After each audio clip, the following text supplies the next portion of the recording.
यार चलेगा मेरे नाल डॉक्टर कोल थाने ते बैंक। ਇਹ ਕਿਹੜਾ ਕੰਬੋ ਆ? ओ यार डॉक्टर नाल जाना राती बुखार हो गया ठंड नाल। ਜੂਨ ਦੇ ਮਹੀਨੇ ਚ ਠੰਡ? यार मैं राती दारू पी के निकलिया गड्डी 'ਚ बैठा जोर दी बुआ मारिया ते मैं नाल ही सो गया।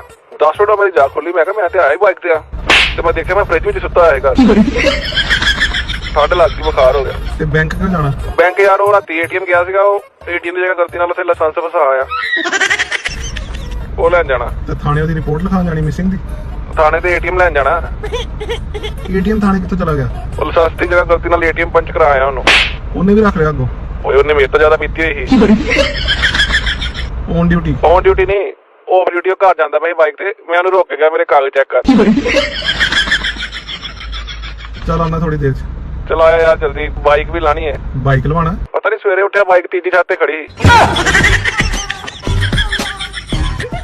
ਯਾਰ ਚੱਲੇਗਾ ਮੇਰੇ ਨਾਲ ਡਾਕਟਰ ਕੋਲ